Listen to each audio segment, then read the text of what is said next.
ಮಾನ್ಯ ಪ್ರದೀಪ್ ಈಶ್ವರ್ ಅವರೇ, ನನಗೆಲ್ಲೋ ಒಂದು ಕಡೆ ಮಾಹಿತಿ ಬಂದಿರೋದು, ಏನು ಮೊನ್ನೆ ನಡೆದಂಥ 23 ವಿಧಾನಸಭೆ ಚುನಾವಣೆಯಲ್ಲಿ ಈ ರಾಜ್ಯದಲ್ಲಿ 136 ಸೀಟು ಕಾಂಗ್ರೆಸ್ ಪಕ್ಷದ ಶಾಸಕರು ಗೆದ್ದಿದ್ದಾರೆ.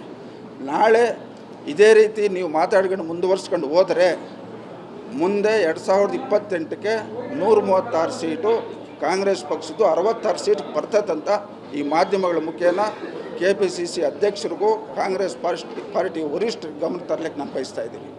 ನೀವು ಈ ಸದನದಲ್ಲಿ ಮಾಜಿ ಮುಖ್ಯಮಂತ್ರಿ ಮಕ್ಕಳು ದಿನೇಶ್ ಗುಂಡೂರಾವ್ ಸಾಹೇಬ್ರು ಇರ್ಬೋದು, ಮತ್ತು ನಮ್ಮ ಅಜಯ್ ಸಿಂಗ್ ಅವರು, ಧರ್ಮಸಿಂಗ್ ಮಗ ಅಜಯ್ ಸಿಂಗ್ ಅವರು ಇರ್ಬೋದು, ಮತ್ತು ಅಲ್ಲಲ್ಲ ಮಧು ಬಂಗಾರಪ್ಪನವರು, ಇವರೆಲ್ಲ ಮಾಜಿ ಮುಖ್ಯಮಂತ್ರಿಗಳು ಮಕ್ಕಳು ಯಾವ ರೀತಿ ಮಾಧ್ಯಮಗಳಿಂದ ಮಾತಾಡ್ತಾರೆ ಅವನ್ನ ಸ್ವಲ್ಪ ನೀವು ಗಮನಿಸಿ, ಅವ್ರ ಕಾಲು ಕೆಳಗೆ 12ಕ್ಕಿಂತ ದೂರಿ ಮಾಧ್ಯಮಗಳಿಂದ ಮಾತಾಡೋಂಥ ಕೆಲಸ ತಾವು ಪ್ರದೀಪ್ ಈಶ್ವರ್ ಅವ್ರು ಮಾಡ್ಬೇಕಂತೇಳಿ ಮತ್ತೊಮ್ಮೆ ಹೇಳ್ತೇವೆ. ವಿಶೇಷವಾಗಿ ನಾನು ಮಾಧ್ಯಮಗಳವ್ರಿಗೆ ಮನವಿ ಮಾಡ್ತಕ್ಕಂಥದ್ದು, ಏನು ಇವತ್ತು ಈ ಜನಪ್ರತಿನಿಧಿಗಳು ತಾವು ಮಾಧ್ಯಮದವ್ರು ಇದ್ದೀರ ಅಂಥೇಳಿ ಇಷ್ಟಕ್ಕೆ ಬಂದಂಗೆ ಮಾಧ್ಯಮಗಳಲ್ಲಿ ಮಾತಾಡ್ತಾ ಇದ್ದಾರೆ.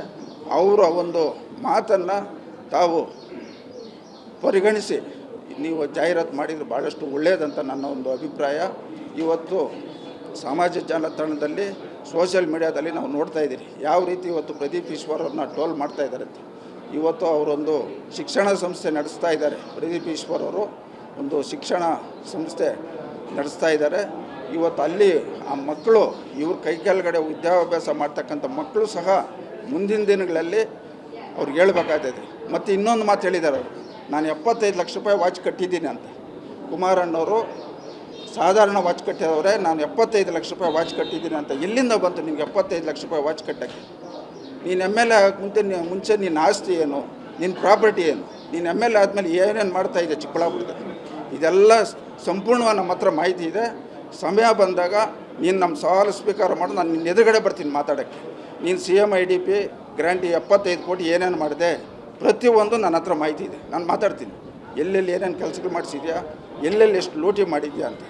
ನೀನು ಕುಮಾರಣ್ಣವ್ರ ಬಗ್ಗೆ, ದೇವೇಗೌಡರ ಬಗ್ಗೆ ಮಾತಾಡಿದರೆ ಕಾಂಗ್ರೆಸ್ ಪಕ್ಷರು ನೀನು ಮನೆ ಹಾಕ್ತಾರೆ ಅಂದ್ಕೊಂಡಿದ್ಯಾ? ಯಾವುದೇ ಕಾರಣಕ್ಕೂ ಕಾಂಗ್ರೆಸ್ ಪಕ್ಷದಲ್ಲಿ ನಿಮ್ಮಂಥವ್ರಿಗೆ ಮನೆ ಹಾಕೋಂಥ ಪ್ರಶ್ನೆ ಇಲ್ಲ. ಕಾಂಗ್ರೆಸ್ ಪಕ್ಷದ ನಾಯಕರು ಇಂಥವ್ರನ್ನ ಸ್ವಲ್ಪ ಅವ್ರನ್ನ ಹದಗೆಟ್ಟಿಗೆ ತರ್ತಕ್ಕಂಥ ಕೆಲಸ ತಾವು ಮಾಡ್ಬೇಕಂತೇಳಿ ನಾನು ಮನವಿಯನ್ನು ಮಾಡ್ತಾ, ಇವತ್ತು ಸಮಯ ನಿಗದಿ ಮಾಡಿರಿ ಅಂತ ಇವತ್ತು ಸವಾಲು ಹಾಕಿದ್ದಾರೆ. ನಿಖಿಲ್ ಕುಮಾರಸ್ವಾಮಿ ಸವಾಲು ಹಾಕಿದ್ದಾರೆ. ಆ ಸಮಯ ಈಗಾಗಲೇ ನಿಗದಿ ಆಗಿದೆ. ಏನು ಮುಂದಿನ ವಾರ ಅಧಿವೇಶನ ನಡೀತಾ ಇದೆ. ಈ ಅಧಿವೇಶನದಲ್ಲಿ ನಮ್ಮ NDA ಅಭ್ಯರ್ಥಿಗಳು ಎಲ್ಲರೂ, ಇವತ್ತು ವಿರೋಧ ಪಕ್ಷದ ನಾಯಕರು ಇರ್ಬೋದು, ನಾವು ಶಾಸಕರು ಎಲ್ಲರೂ ಇವತ್ತು ಈ ವಿಧಾನಸೌಧದಲ್ಲಿ ನಡೀತೈತೆ. ಏನು ನಾಟಕ, ಏನು ನಮ್ಮ ಬಿಡದಿ ಟೌನ್ಶಿಪ್ ಸಂಬಂಧಪಟ್ಟಂತೆ ವಿಧಾನಸೌಧದಲ್ಲಿ ನಾಟಕ ನಡೀತದೆ. ನೀವು ಏನಾದರೂ ಭಾಗವಹಿಸಂಗಿದ್ರೆ, ಇಲ್ಲ ಅರ್ಜುನ್ ಪಾತ್ರ ಆಗಿ ಬರ್ತಿರೋ, ಇಲ್ಲ ದುರ್ಯೋಧನ ಪಾತ್ರ ಆಗಿ ಬರ್ತಿರೋ, ಬಂದುಬಿಡ್ರಿ, ನಾವು ಅದನ್ನು ಸ್ವೀಕಾರ ಮಾಡೋಕ್ಕೆ ನಾವು ತಯಾರಾಗಿದ್ದೀರಿ ಅಂತ ಈ ಸಂದರ್ಭದಲ್ಲಿ ಹೇಳ್ತಾ, ಮತ್ತೊಮ್ಮೆ ನಾನು ದೇವೇಗೌಡರ ಕುಟುಂಬದ ಬಗ್ಗೆ, ದೇವೇಗೌಡರು ಈ ರಾಜ್ಯದಲ್ಲಿ 20 ತಿಂಗಳು ಮುಖ್ಯಮಂತ್ರಿಗಳಾಗಿದ್ದರು, ಈ ದೇಶದಲ್ಲಿ 11 ತಿಂಗಳು ಪ್ರಧಾನಮಂತ್ರಿ ಆಗಿದ್ದು. ಅವ್ರು ಮಾಡಿರ್ತಕ್ಕಂಥ ಕೆಲಸ ಈ ಭೂಮಿ ಇರೋ ತನಕ ಶಾಶ್ವತವಾಗಿ ಉಳಿತಕ್ಕಂಥ ಕೆಲಸ ಅವ್ರು ಮಾಡಿದ್ದಾರೆ.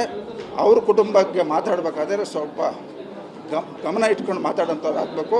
ಎರಡನೇದು, ಕುಮಾರಣ್ಣವ್ರ ಬಗ್ಗೆ ನಿರಂತರವಾಗಿ ತಾವು ಮಾತಾಡ್ತಾ ಇದ್ದೀರಿ. ಇವತ್ತು ಡಾಕ್ಟರ್ ರಾಜ್ಕುಮಾರ್ ಅವ್ರು ಕೊಟ್ಟಂಗೆ ಬಿರುದುಗಳು ಕೊಟ್ಟಿದ್ದಾರೆ. ನೀವು ನಟ ಸಾರ್ವಭೌಮ ಅಂತೇಳಿ ಡಾಕ್ಟರ್ ರಾಜ್ಕುಮಾರ್ ಅವ್ರಿಗೆ ನಟ ಸಾರ್ವಭೌಮ ಅಂತ ಕೊಟ್ಟಿದ್ದು ಅವರ ಅಭಿಮಾನಿಗಳು. ಕುಮಾರಣ್ಣವ್ರಿಗೆ ಕರ್ನಾಟಕ ರಾಜ್ಯದ ಎಲ್ಲ ರೈತರು ಅವ್ರಿಗೆ ನಟ ಸಾರ್ವಭೌಮ ಅಂತ ಈಗಾಗಲೇ ಕುಮಾರಣ್ಣವ್ರಿಗೆ ಅವಾರ್ಡ್ ಕೊಟ್ಟಿದ್ದಾರೆ. ಇವೆಲ್ಲಕ್ಕಿಂತ ಮಿಗಿಲಾಗಿ ಏನು ಇವತ್ತು ನಿಮ್ಮ ಕೇಂದ್ರದಲ್ಲಿದ್ದಾರಲ್ಲ ರಾಹುಲ್ ಗಾಂಧಿ ಅವರು, ಕುಮಾರಣ್ಣವ್ರು ಈ ರಾಜ್ಯದ ಮುಖ್ಯಮಂತ್ರಿ ಆಗಿ 2018ರಲ್ಲಿ ಪಾರ್ಲಿಮೆಂಟಲ್ಲಿ ನಿಮ್ಮ ರಾಹುಲ್ ಗಾಂಧಿ ಮಾತಾಡ್ತಾರೆ, ಹಮಾರಿ ಸಮ್ಮಿಶ್ರ ಸರ್ಕಾರ ಕರ್ನಾಟಕ ಮೇಲೆ ರೈತರ ಸಾಲ ಮನ್ನಾ ಕರೆಯ ಅಂತೇಳಿ.